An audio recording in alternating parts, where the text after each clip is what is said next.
안녕하세요. 오늘도 사연살롱을 찾아주셔서 감사합니다. 저는 올해로 40줄에 들어선 중년 새내기입니다. 제 입으로 저를 중년이라고 소개하니 기분이 좀 이상하네요. 그래도 40이라는 나이가 생각보다는 좋은 것도 많은 것 같아요. 뭐랄까, 이젠 정말 어른이 된 기분이랄까요? 그리고 제 인생에 잊지 못할 한 사람을 떠올리며 부끄럽지 않은 예쁜 할머니가 되고 싶은 인생의 목표를 가지고 있는데요. 여러분은 누군가를 죽도록 미워해 보신 적이 있을까요? 세상의 모든 고부관계들이 사이가 나쁘진 않겠지만 저는 정말 시어머니와 사이가 나빴어요.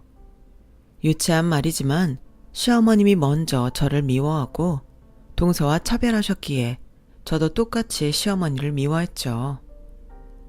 저는 평범하다고도 말할 수 없을 정도로 가난한 집 딸이었거든요. 그래서 남편과 결혼 허락을 받는 것도 너무 힘들었는데요. 사랑이 뭔지 남편을 포기할 수 없어서 그 모진 구박을 견디며 끝내 그 집 며느리가 되었어요. 그러니 저희 시집살이는 이미 예정된 일이었죠. 하지만 그렇다고 제가 결혼을 후회한다는 건 아닌데요. 그건 역시 결혼한 지 10년 가까이 된 지금도 저한테 참 잘하는 애처가 남편 때문이에요. 다만 첫 단추부터 잘못되었던 시어머니와 저의 관계는 단 한순간도 좋은 적이 없었죠. 그러다 제가 결혼하고 4년이 되었을 때 남편보다 3살 아래인 서방님이 누가 들어도 부잣집 딸과 결혼하면서 제 시집살이는 최악 중에 최악이 되어버렸어요. 덕분에 부자의 씀씀이도 큰 동서와 비교당하느라 저는 시댁 가는 일이 죽도록 싫었어요. 남편도 그걸 알고 있었고요. 그래서 남편은 저한테 무리하지 않아도 되니 가고 싶지 않으면 가지 말자고 했는데요. 저는 그럴 수는 없었어요.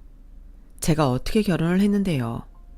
괜히 시어머님한테 꼬투리를 잡힐 수는 없었어요. 그러다 제가 임신을 했고 결혼 후 줄곧 기다린 아이라 기쁘기도 하면서 내심 아무리 저를 싫어하는 시어머님도 손주 소식에 기뻐하지 않을까 기대했는데 그건 제 희망사항이었죠. 임신한 게 뭐 큰 벼슬이냐? 나는 아들 둘이나 낳으면서도 임신했을 때랑 하지 않았을 때랑 똑같이 할 일 다 했다. 작은 애는 지네 친정 회사 때문에 바쁘다고 하니까 이번 제사도 너 혼자 다 준비해. 괜히 임신했다고 엄살 떨 생각이면 당장 집어치워라. 이렇듯 저의 기대와 달리 저한테 돌아오는 건 서러운 기억밖에 없었네요. 그래도 남편은 늘 제 편이라 시어머님이 저한테 뭐라고 하면 저를 대신해서 큰 소리도 쳐줬고 어쩔 때는 저를 데리고 아예 시댁을 나오는 등 저를 지켜줬는데 그래서 시어머님이랑은 더욱 사이가 멀어졌어요. 제가 당신 아들 뒤에서 조종한다고 생각하셨거든요. 하지만 동서는 가만히 있어도 시어머님의 예쁨을 독차지했고 동서는 원래도 눈치가 없는 사람이라 자기 때문에 제가 시어머님한테 당한다는 생각은 1도 하지 못하더군요. 그렇다고 동서가 경우가 없이 시어머님의 기세를 등에 업고 저를 무시하거나 함부로 하진 않았는데요. 조금 전에 언급했듯이 동서는 눈치가 없어 본의 아니게 제 속을 뒤집을 뿐이었어요. 살아온 환경이 달라서인지 동서는 생각 없이 말을 툭툭 하는 편이었고 저는 이해할 수 없는 것들을 너무나도 쉽게 행동으로 옮기곤 했는데 그 중에 하나였던 사건으로는 시어머니께 어버이날 선물로 1000만원짜리 밍크코트를 사드리자고 하더군요. 저는 액수를 듣고 깜짝 놀라 난색을 하고 말았고요.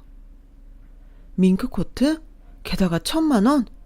동서, 그거 너무 과하지 않아? 어버이날이면 시부모님 두 분이 같이 좋아할 만한 걸로 해야지. 밍크는 너무했다. 반반씩만 해도 500만원인데 내년 어버이날은 어쩌려고.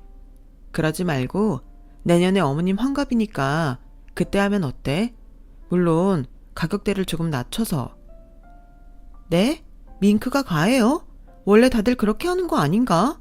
그리고 아버님은 아버님대로 좋은 거 해드리면 되죠. 골프채 같은 걸로? 우리 아버님은 골프 안 하셔. 그리고 솔직히 우리 형편에 너무 부담이지. 어머, 그러셨어요? 죄송해요. 저는 그런 줄도 모르고. 알겠어요. 어버이날은 그럼 각자 부담되지 않는 선에서 알아서 하는 걸로 해요. 그럼 되죠? 그래, 동서. 저는 그때는 동서가 그래도 어른이니까 제 말의 의미를 이해했다고 생각했어요. 그런데 동서는 제 말의 의미를 다르게 해석했더라고요. 제가 부담스러우니 하고 싶으면 너 혼자 하라고 이해했다는 듯 어버이날 기어코 1,000만원짜리 밍크코트를 시어머니께 사드렸어요.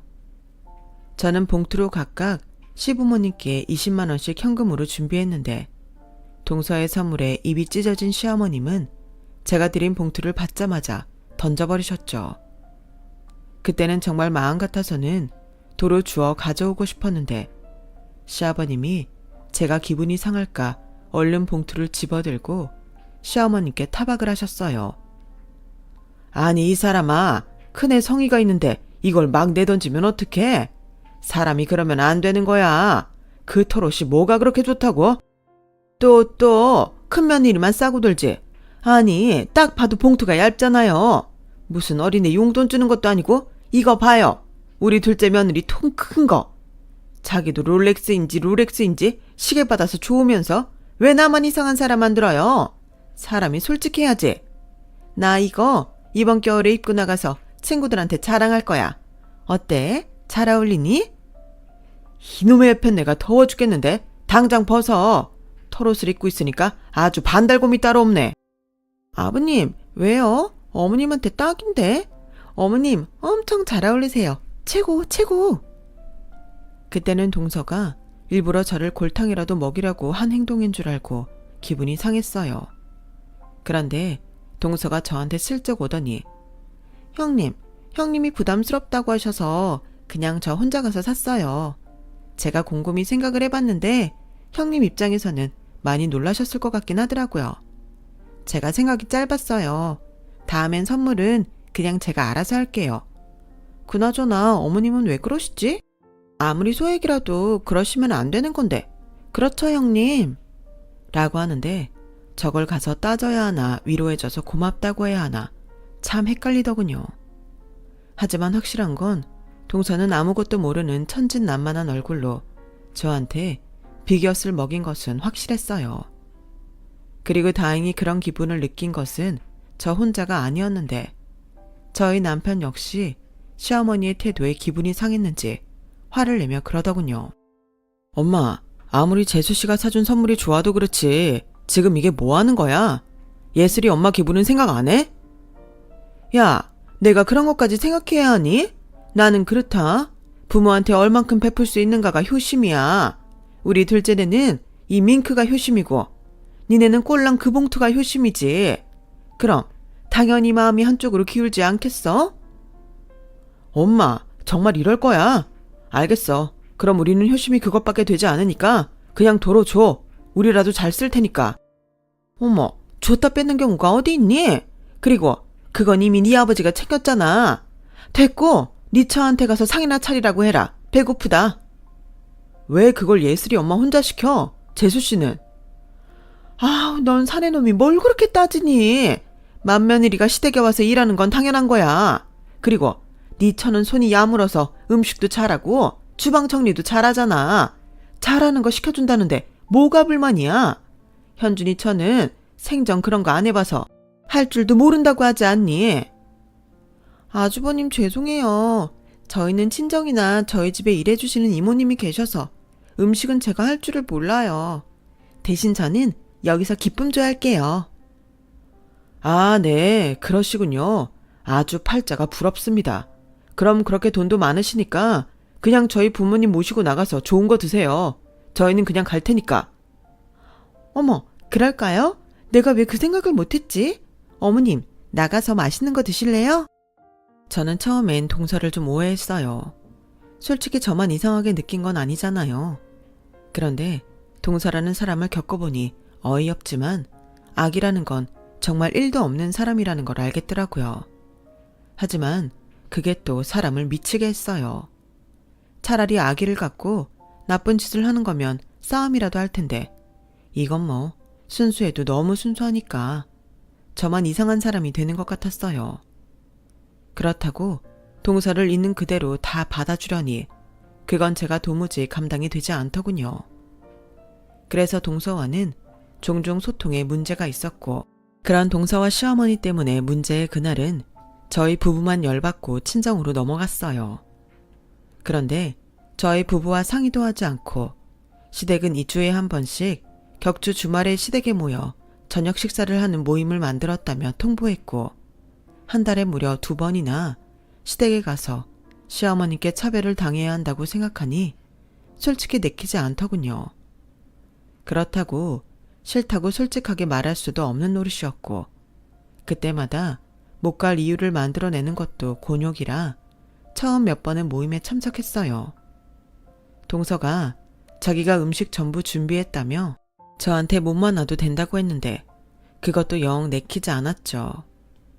그리고 이런 저의 불길한 예감은 빗나가지 않았어요. 너는 몸만 달랑 왔으니 네 동서한테 잘해. 겉옷도 좀 들어주고. 네가 봐서 불편할 것 같으면 미리미리 센스 있게 좀 챙겨. 너 원래 그런 거 잘하잖아. 엄마, 지금 이 사람한테 뭐라고 하는 거예요? 이 사람이 재수씨 하수인도 아니고 왜 그래야 하는 건데요? 왜긴 원래 집안에 행사나 모임이 있으면 전적으로 맏며느리가 알아서 해야 하는 건데 얘는 늘 이렇게 지 몸뚱이 하나만 오지 않니? 그럼 지 대신 이렇게 신경 쓴 아랫동서한테 고마움을 표현하는 건 당연한 거 아니야? 이래서 있는 집 사람을 들어야 한다는 거야. 얼마나 보기 좋니? 에이, 어머니 왜 또 그러세요? 어머님이 그러시면 형님도 기분 나쁘시단 말이에요. 저랑 안 그러기로 약속하셨으면서. 그래서 음식도 전부 출장 뷔페 부른 건데 형님은 직장도 다니시고 애도 키우시니까 힘들잖아요. 아니 너는 왜 그렇게 마음이 태평양이니? 정말 뭐 하나 안 이쁜 데가 없네. 그래도 그렇잖아. 사람이면 염치가 있어야지. 이런 거 보고 당연하게 생각하면 어쩌니? 그네 너는 네 동서 보고 뭐 느끼는 거 없어? 저는 그때 제 인내심의 바닥을 봤어요. 물론 시어머니의 모난 성격을 아니까 대충은 예상했던 일이긴 했는데 그날은 도무지 참을 수가 없더라고요. 그래서 죽기 아니면 까무러치기라고 생각하고 저도 제 불만을 터뜨렸어요. 어머니, 저도 눈치가 있어요. 그리고 어머님이 저 안 좋아하는 것도 잘 아는데요. 아무리 동서가 예뻐도 이건 아니죠. 제가 이 이상 뭘 어떻게 해요? 그냥 저 싫으시면 오지 말라고 하시면 되잖아요. 그런데 꼭 오라고 해서 사람 기분을 상하게 만드시는데 그러시는 저희가 도대체 뭐예요? 이러시면 어머님 기분이 좀 나아지세요? 저는 앞으로 제사, 명절, 행사, 모임 일절 오지 않겠습니다. 어머님이 예뻐하시는 동서 있으니까 저는 빠져도 되죠? 동서, 내년 초에 어머님 환갑 있는 거 알지? 나는 아무래도 참석하긴 힘들 것 같으니까 동서가 잘 좀 준비해줘. 어머님 취향 잘 알지? 무조건 비싸고 좋은 곳에 예약해서 비싼 선물 안겨드리면 될 거야. 어머, 너 지금 뭐라고 했니? 이제는 네가 간이 부어도 단단히 부었구나. 네가 뭔데 얘한테 이래라 저래라야. 전에는 내가 아무리 뭐라고 해도 자존심도 없이 깨갱하더니 왜? 이제는 더럽고 치사해서 못 해먹겠어? 왜? 이젠 내 아들이랑 결혼도 하고 애도 낳았으니까 나한테 잘 보일 필요가 없다는 거야? 저도 사람이에요. 어머님은 제가 계속 참고 살아야 한다고 생각하시겠지만 저도 이제 싫어요. 제가 왜 부당한 대우를 받아야 하는 건데요? 어머, 얘 말하는 것 좀 봐. 네 집에서는 시집가면 시부모 앞에서 눈 똑바로 뜨고 대들라고 가르치던 내 아들이랑 결혼만 시켜주면 평생 존노릇을 할 것처럼 굴더니 이래서 가난한 것들은 믿을 수가 없는 거야. 그러게 누가 가난하래? 엄마, 진짜 자식인 저도 참고 있기가 너무 힘드네요. 솔직히 저 엄마가 예슬이 엄마한테 뭐라고 할 때마다 집이랑 인연 끊고 싶은 거 겨우 참았어요. 이 사람이 그러면 안 된다고 자기도 인정받고 싶다고 하는데 엄마는 저 사람이 마음은 보이지 않는 거예요. 그리고 걸핏하면 저 사람 친정 가난하다고 하시는데 저희는 뭐 있어요. 재수씨 네가 잘 산다고 저희 집까지 엄청 잘 사는 거 아니잖아요. 어쩌다 현준이가 부잣집에 장가가서 엄마가 요즘 우리도 같은 급이라고 착각하시는 것 같은데 정신 좀 차리세요. 뭐야? 저도 이제 한계예요. 저도 여기 오기 싫다고요. 그러니까 앞으로는 현준이네 끼고 원하시는 호강 받으시면서 사세요. 앞으로 저희는 여기 오지 않겠습니다. 아버지, 죄송해요. 근데 이 사람도 할 만큼 했어요. 저도 이젠 장인 장모님한테 죄송해서 이 이상은 참을 수 없어요. 어머머, 여보, 얘 하는 말 들었어요? 아주 지처한테 세뇌를 당했네. 시끄러워. 틀린 말도 아니지 뭐. 알겠다. 괜찮으니까 니들은 니들끼리 잘 살아. 그네야, 그동안 애썼다. 이제라도 편하게 살아. 아버님, 죄송해요. 됐어. 얼른 가. 저 양반이 미쳤나? 가긴 어딜 가? 너 이거 다 치우고 가야지. 너 가면 이것들은 누가 치우니? 엄마 좋아하는 재수씨 있잖아요. 재수씨 시키기 싫으시면 엄마가 직접 하시면 되고요. 뭐야? 어머니, 저는 이거 다 못할 것 같은데. 형님. 저는 애절하게 저에게 도움을 청하는 동서의 눈을 외면했어요. 아무리 아기가 없다고 해도 더는 당할 수 없잖아요. 그리고 남편 손에 못 이기는 척 딸을 데리고 시댁을 나갔죠. 시댁 대문을 나가는데 어찌나 속이 시원하든지 눈물이 다 나더군요. 남편은 그런 제 손을 꼭 잡아줬어요. 진작에 이렇게 했어야 했는데 미안하다고 하면서요. 솔직히 미안한 건 저였죠. 제가 물러나지 않고 결혼해서 시어머니과 남편 역시 사이가 좋던 적이 없었거든요. 그 뒤 시어머님은 저와 남편에게 돌아가며 계속해서 전화를 하셨어요. 물론 저희 둘 다 시어머님 전화를 차단해 버렸는데 나중엔 시아버님이나 아예 모르는 전화로 전화를 하시더군요. 솔직히 이해가 가지 않았어요. 그렇게 싫다면서 곧죽어도 저를 불러 구박하는 그 심보는 도대체 뭐냔 말이죠. 아무튼 그날 이후 저는 시댁에 가지 않았어요. 시댁에 발을 끊고 맞이하는 명절엔 기분이 참 묘하더라고요. 늘 하루 종일 구박받으며 음식을 하곤 했는데 구박하는 사람도 없고 음식을 안 해도 되니 그렇게 좋을 수가 없었어요. 그뿐만이 아니었죠. 남편이 일찍 제 친정에 가서 명절 연휴 동안 있다가 오자고 해서 엄마가 해주는 밥을 연휴 내내 먹고 정말 마음 편하게 지내다 집에 왔어요. 살도 무려 3kg나 쪘더라고요. 제가 원래 명절만 지나면 3, 4kg는 빠지곤 했는데 그 반대가 되니 점점 더 시댁에 가기 싫었어요. 그렇게 마음 편한 시간이 지나가고 시어머니 환갑이 한 달 앞으로 다가왔는데요. 돈 많은 동서가 있으니 걱정할 것도 없겠다 싶어 신경 쓰지 않으려고 했는데 느닷없이 회사 전화로 시어머님이 전화를 하셔서는 회사 앞이라며 당장 나오라고 하시더군요. 그때는 정말 너무 놀라서 숨도 제대로 쉬어지지 않았어요. 회사 앞까지 시어머님이 찾아올 거라고는 꿈에도 생각하지 못했거든요. 그리고 왠지 나가지 않으면 시어머님이 회사에 뭔 짓을 할 수 있다는 불안감에 저는 다급하게 시어머님을 만나러 나갔죠. 어머니, 여기까지 오시면 어떡해요? 왜? 나는 여기 오면 안 되는 거니? 그러게, 너도 작작에 써야지. 너, 내 아들 믿고 지금 나랑 해보자는 거지? 그래, 내가 한 발 물러날 테니 너도 이젠 그만하고 다시 예전처럼 내 집에 오고 네 할도리는 해라. 지금 저더러 다시 어머님 댁에 가서 인간 대접도 못 받고 동서랑 차별당하라는 말씀이세요? 저는 싫어요. 저는 지금이 너무 좋아요. 얘가 정말 너 나랑 끝까지 해보자는 거야? 어른이 이렇게 여기까지 와서 한 발 물러나겠다고 했는데 뭐? 싫어? 지금이 좋아? 그렇잖아요. 저도 사람인데 당연히 싫고 좋은 게 있죠. 오죽하면 어머님 아들인 예슬이 아빠도 자기 집에 가기 싫다고 하잖아요. 그야, 그건 네가 내 아들을 세뇌시켜서 그런 거고. 제가요? 저 그런 적 없어요. 그 사람은 뭐 눈 없고 귀가 없어요? 아무튼 저는 싫으니까 다신 여기 오지 마세요. 뭐야? 그래서 한 번뿐인 CME 환갑에 참석하지 않겠다는 거야? 내가 너더러 음식을 하라고 했어. 돈을 내놓으라고 했니? 너 내가 얼마나 우스우면 여기까지 온 나한테 이렇게 행동을 해? 네가 그러고도 맏며느리야? 왜 이럴 때면 맏며느리를 찾으세요? 그렇게 예뻐하시는 작은 며느리 있잖아요. 어련히 알아서 동서가 잘 해드릴 텐데 왜 저한테 그러세요? 어차피 제가 해드리는 건 전부 마음에 안 드시잖아요. 그리고 저만 이래요.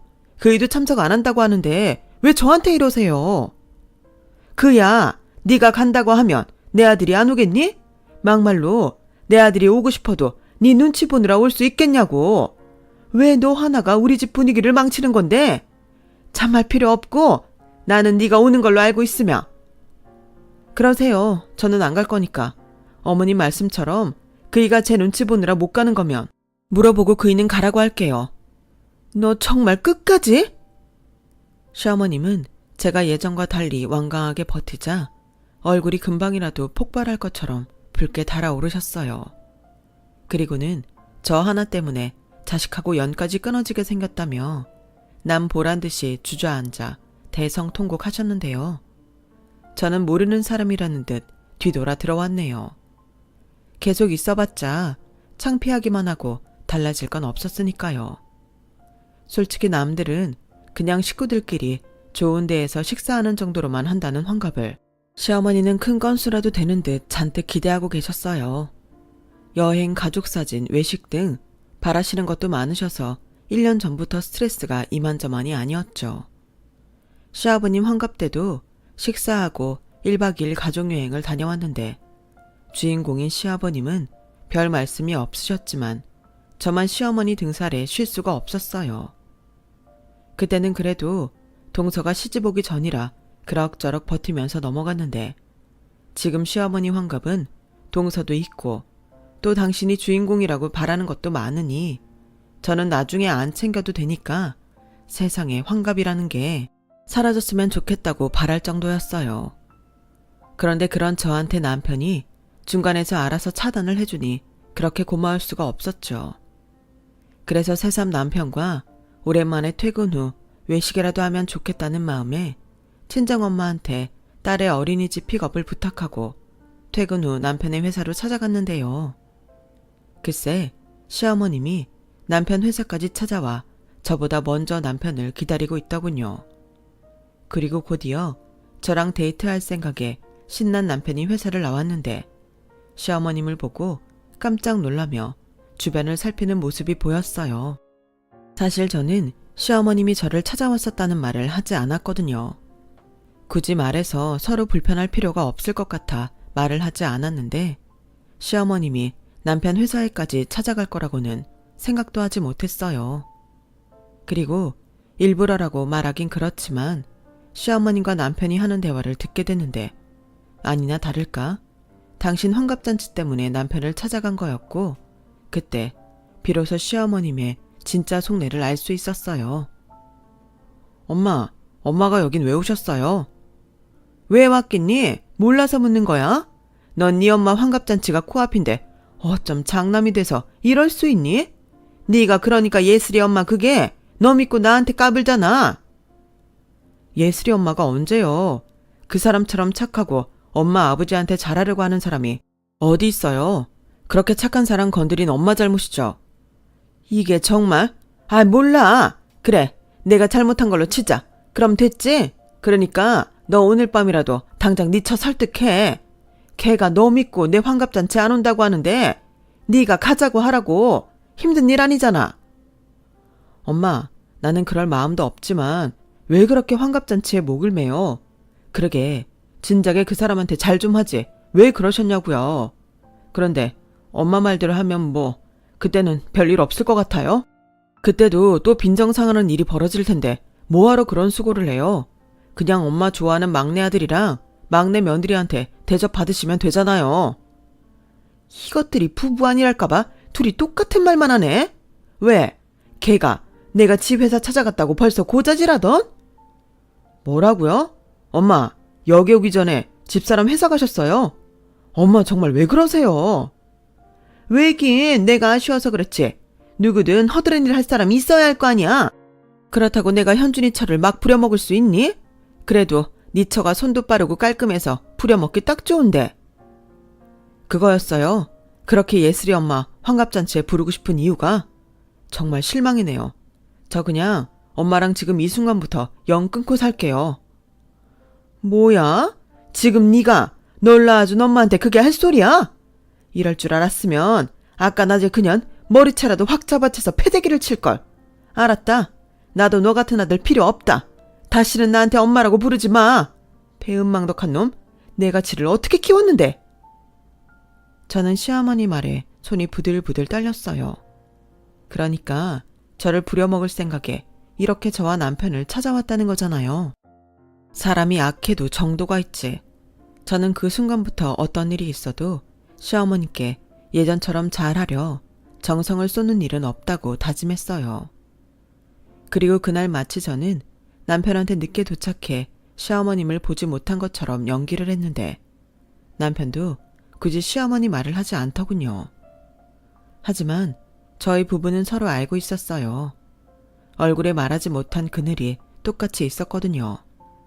그래서 그날은 맛있는 음식을 두고도 먹는 둥 마는 둥 하고 집으로 돌아왔고 시어머님은 정말로 철눈을 끊어내듯 연락하지 않으셨어요. 물론 당신이 기대하던 환갑에도 저희 가족은 참석하지 않았죠. 하지만 눈치 없고 생각 없는 동서를 통해서 그럭저럭 잘 지나갔다는 건 들어서 알게 됐는데요. 동서가 나름 호텔에서 잘 대접해 드렸더라고요. 그럼 된 거죠.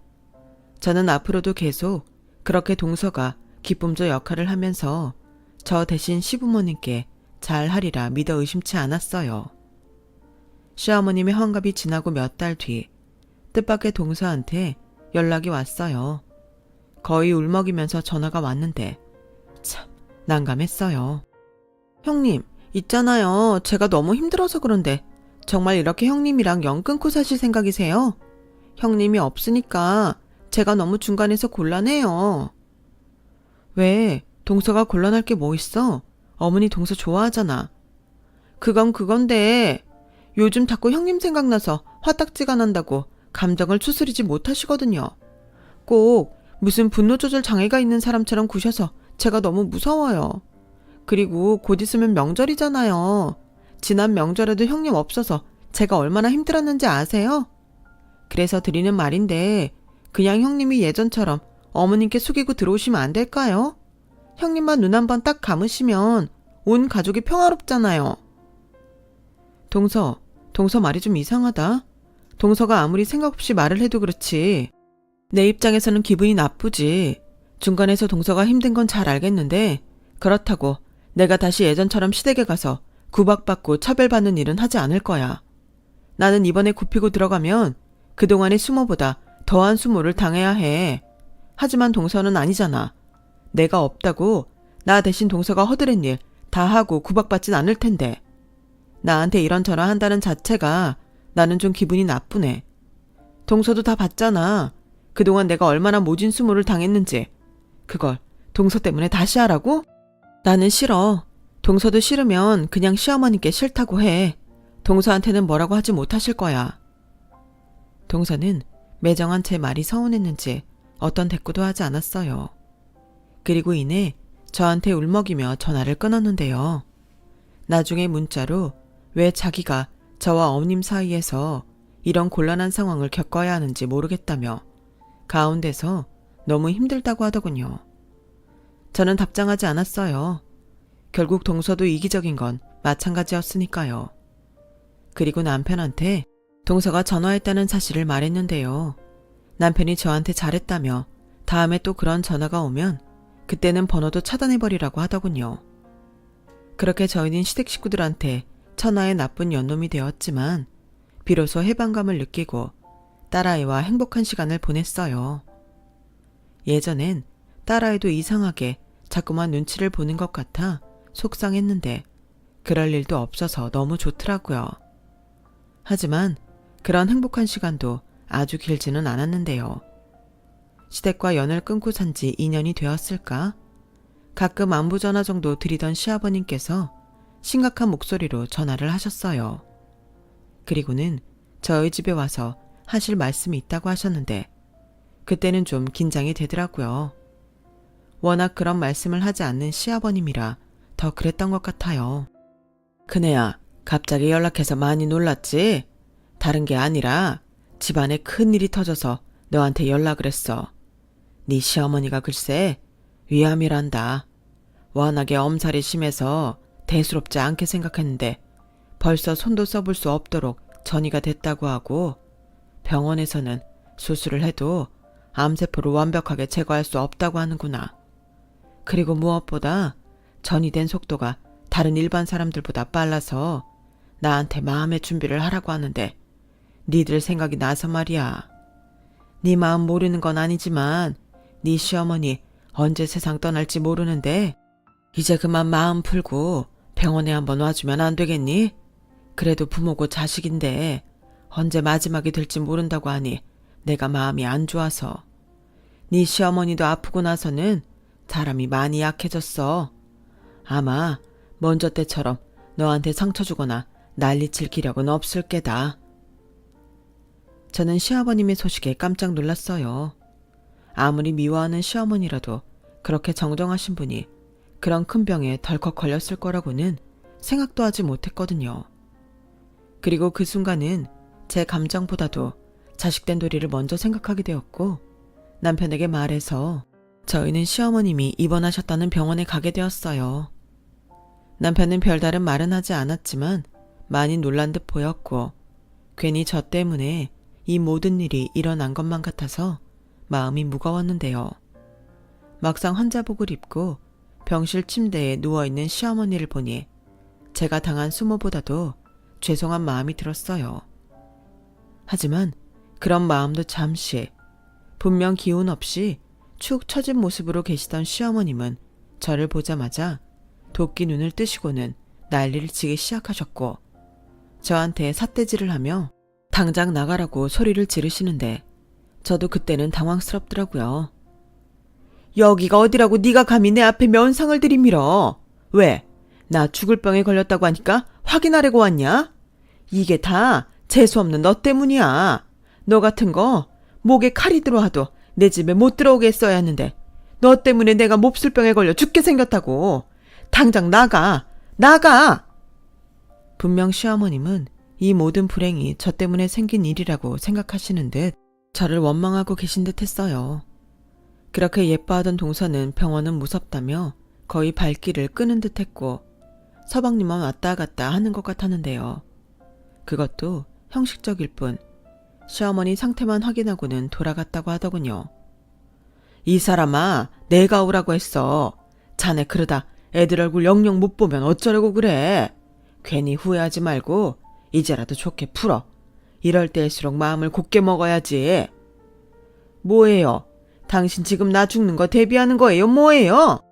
내가 나 몰래 둘이 연락하고 지내는 건 모를 줄 알아요? 사람이 그러면 안 되는 거예요. 막말로 내가 잘못한 게 뭐가 있어요? 잘못은 바득바득 우겨서 결혼하고 지알도리도 하지 않은 제가 잘못이지. 이년아, 병은 네가 걸려야 해. 엄마, 진짜 왜 그러세요? 여기 오자고 한 사람이 예슬이 엄마예요.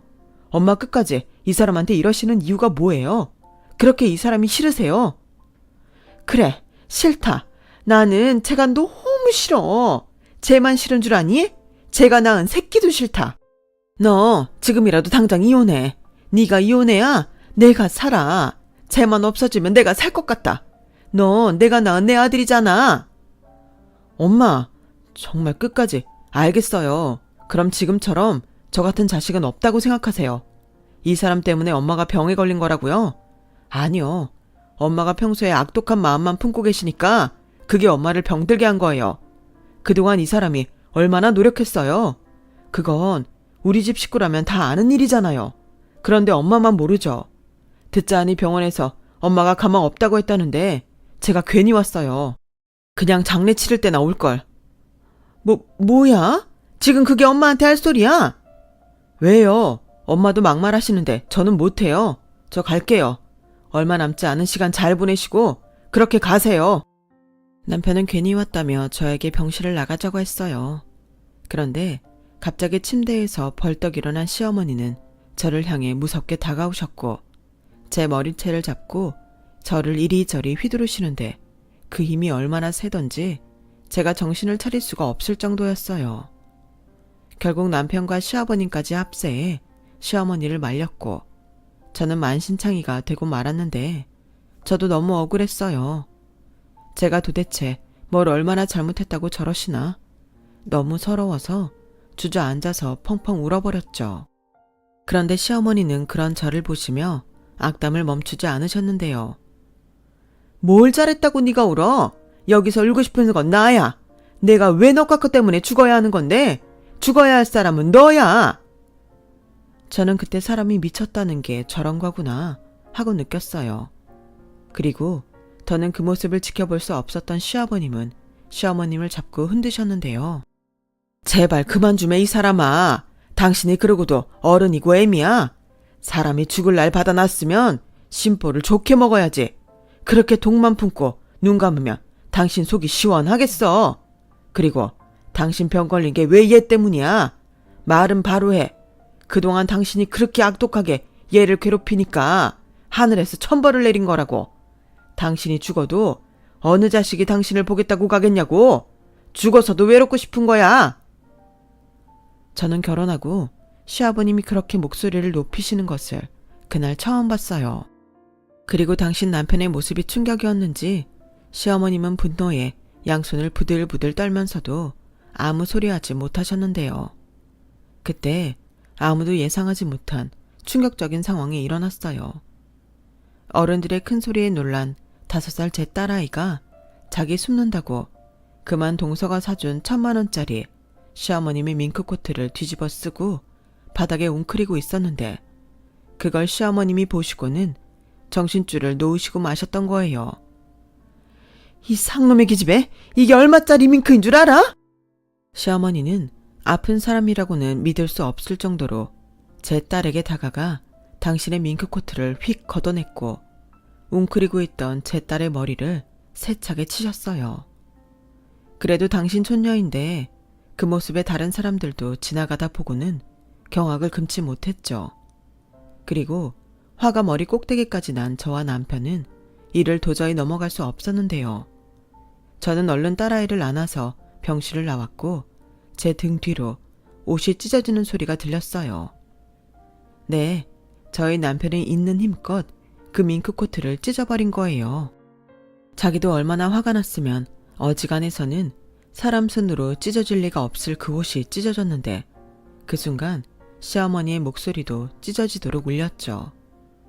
아무리 비싼 옷이라고는 하나 사람보다 더 비싼 건 없잖아요. 시어머님은 아마도 그걸 모르는 어리석은 사람이었고 너무 소리를 지른 탓인지 쓰러지고 마셨어요. 하지만 남편은 개의치 않고 저를 따라 병실을 나왔고 다시는 여기 올 일 없다며 제가 안고 있는 딸아이를 안고 빠른 걸음으로 병원을 나갔는데요.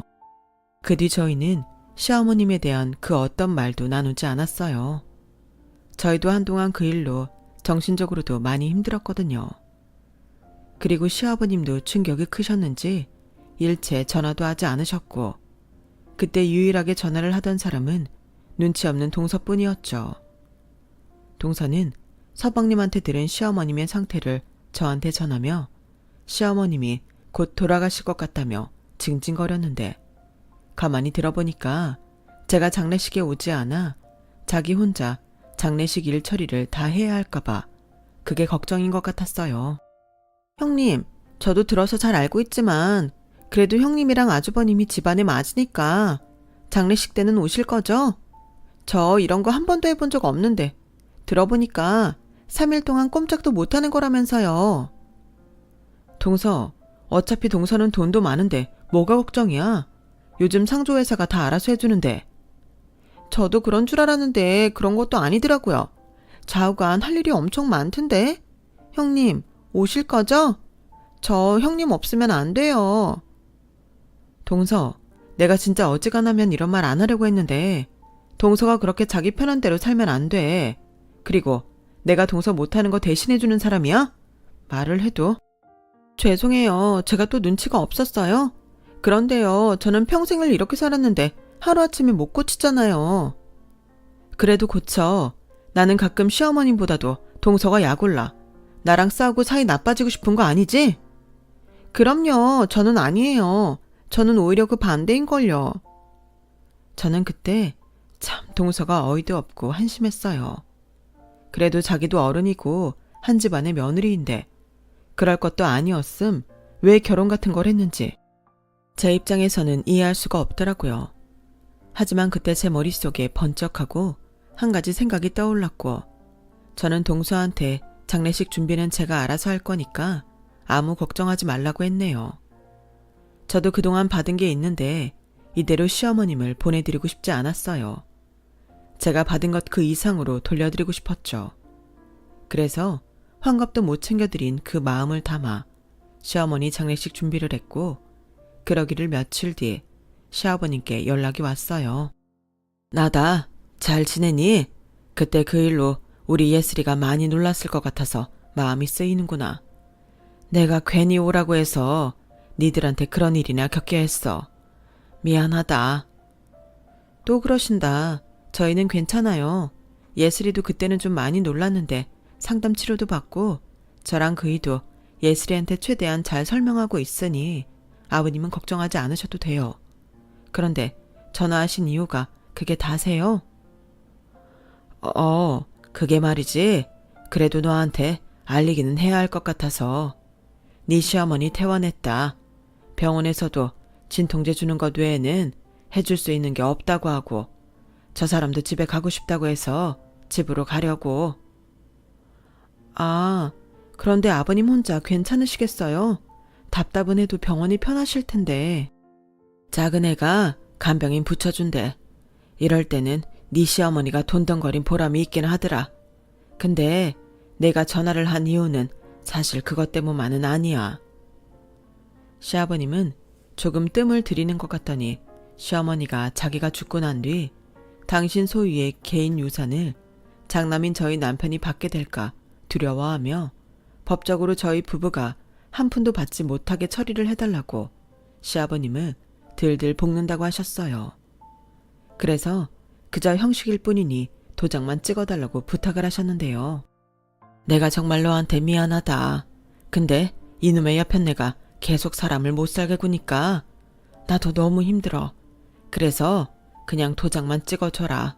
이 서류는 법적으로 아무런 효력이 없어.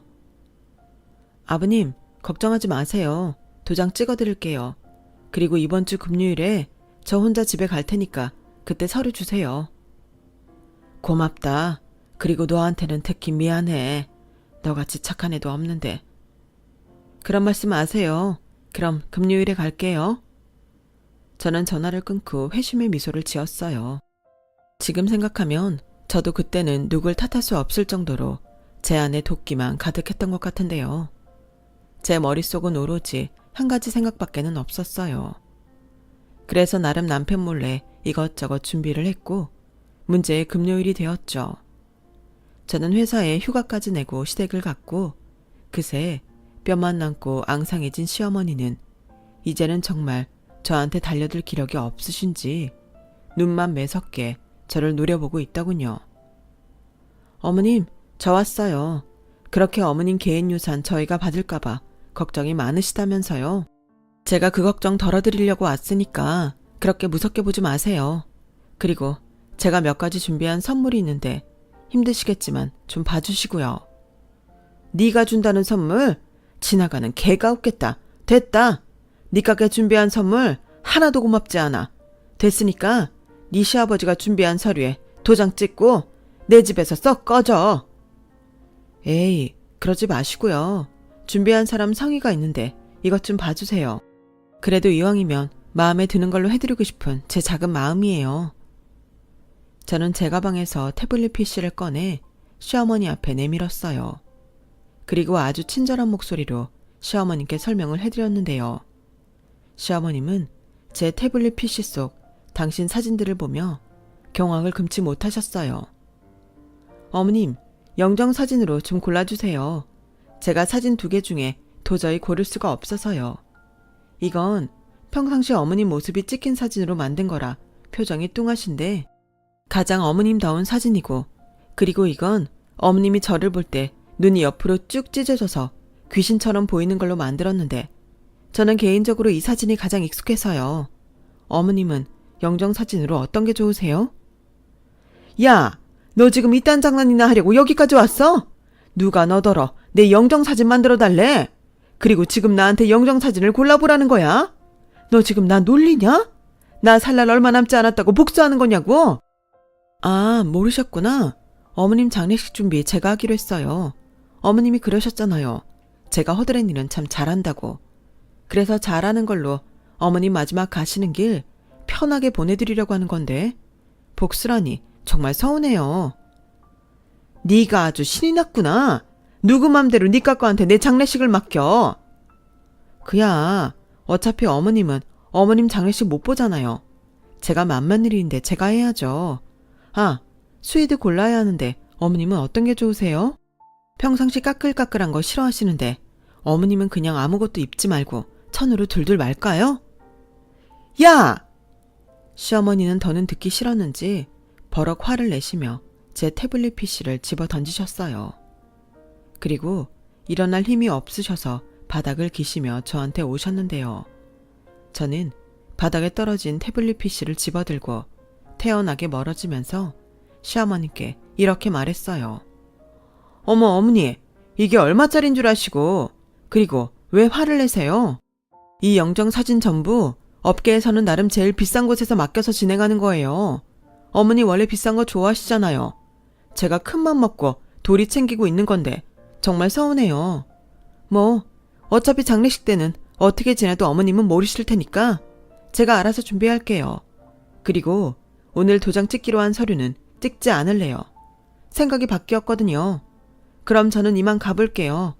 어머님이 원하시는 대로 저는 오늘부터 얼굴 뵈러 오긴 힘들 것 같네요. 어머니 장례 준비하느라요. 언제 돌아가실지 모르잖아요. 저런 망할년? 넌 천벌 받을 거야. 천벌은 지금 어머님이 받고 계시잖아요. 저는 그냥 마지막 선물 해드리는 건데. 그러게 왜 제 딸한테 그러셨어요? 저도 엄마인데 그걸 보고 참을 줄 아셨냐고요.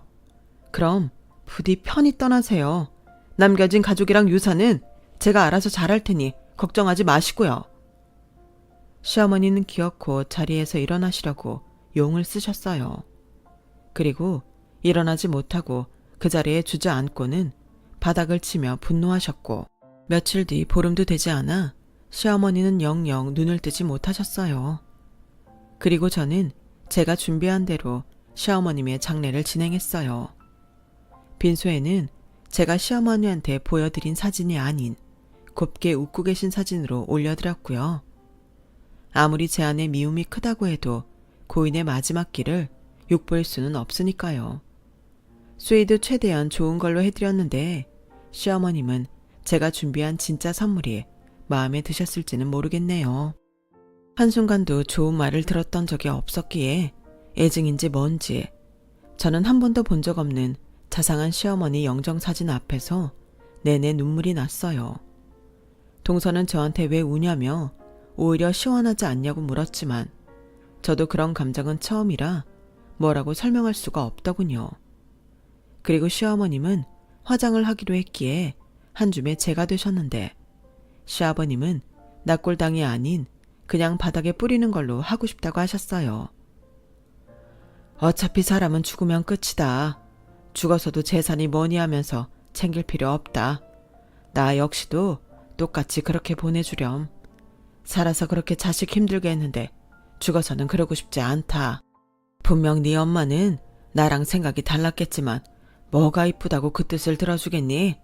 그냥 이렇게 하고 남은 우리 식구 늦게나마 평화롭고 화목하게 지내자. 내 바람은 그것뿐이야. 그리고 저 사람이 남긴 개인 유산도 형제가 둘이 똑같이 나눠 가져라. 아버님, 그래도 그건 좀 아니지 않아요? 어머님 개인 재산이시잖아요. 왜요? 재수 씨는 돈도 많으시면서 저희가 가는 건 싫으세요? 아니, 저는 그냥 그래도 주인이 그걸 원하지 않는데 그렇게까지 하는 건 좀 아닌 것 같아서. 맞아. 나도 동서 말이 맞다고 생각해. 아버님, 저희는 받지 않을래요. 저도 뭐 끝까지 참지 못했으니까 잘한 것도 없죠. 저희는 빼주세요. 저희는 저희끼리 성실하게 벌어서 모을게요. 자기야, 그래도 되지? 그래, 나도 사실 그러고 싶었어. 저희 부부는 그렇게 시어머님 개인 유산을 받지 않았어요. 그런데 참 희한하죠.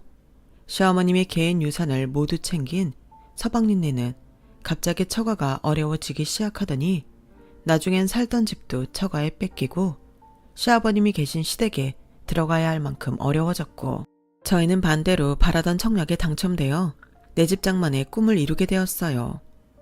그것뿐이 아니었죠. 내내 어려워서 저희에게 제대로 도움을 주지 못했던 저희 친정에서는 그간 그린벨트로 묶여 있어서 처분하지 못했던 땅을 도시재생 사업으로 처분하게 되면서 거액을 보상받게 되었고 저한테 말도 하지 않고 제 계좌로 10억이라는 큰 돈을 줬는데 제가 싫다고 도로 보내겠다고 질색팔색을 하니 저희 친정 부모님은 자식들한테 똑같이 주는 돈이라며 이사하는데 보태라고 하시더군요. 그 덕에 저희는 아파트를 분양받으면서 대출 하나 없이 지금의 아파트로 이사할 수 있었고 저희 아파트가 대단지의 위치도 좋아서 저희가 분양받았을 때보다 3배 가까이 올라있는 상태인데요. 그래서 요즘은 만나는 사람들마다 저를 다 부럽다고 해요. 대출 하나 없이 그 비싼 아파트에 산다며 말이죠. 저희 집의 경사는 거기서 끝이 나지 않았어요. 남편은 평소 성실하고 업무 능력을 인정받아 부장으로 승진을 했고 저도 오래 다닌 회사에서 나름 인정받아 팀장급으로 일을 하고 있어요. 저희는 앞으로도 맞벌이를 하며 저희 딸아이를 키울 텐데 저희 딸은 이런 부모의 열심히 사는 모습을 꼭 배웠으면 합니다. 이런 말을 하면 저도 못된 거 아는데 요즘은 그런 생각이 많이 들어요. 시어머님이 안 계시니 제 인생이 활짝 피었다고요. 한 사람 없다고 이럴 일인가 싶기도 한데 아무튼 저는 이제 더 이상 억울하지도 서럽지도 않아요. 남편과 여전히 잘 지내고 있고 딸아이도 밝고 건강하게 자라고 있으니 요즘은 더 바랄 것도 없을 정도입니다. 앞으로도 저희 가족이 지금처럼 건강하고 행복했으면 좋겠어요. 그리고 아울러 누군가를 미워하는 그런 인생이 아닌 아껴주고 사랑하는 그런 풍요로운 인생이 되었으면 합니다. 지금까지 제 사연을 들어주셔서 대단히 감사드려요. 사실 저도 잘한 것은 없다는 생각에 어디에 말도 하지 못했던 사연이었는데요. 이렇게 제 이야기를 마음껏 하고 보니 제 속이 다 시원합니다. 여러분들은 부디 저와 달리 좋은 사람들과 좋은 마음만 나누시길 바래요. 그럼 항상 건강하시고 늘 행복하시길 바라며 제 사연을 여기서 마치도록 하겠습니다. 안녕히 계세요. 여러분, 사연 댓글에 응원과 현명한 조언 부탁드려요. 좋아요와 구독은 저에게 큰 힘이 됩니다. 오늘도 좋은 일 가득하세요.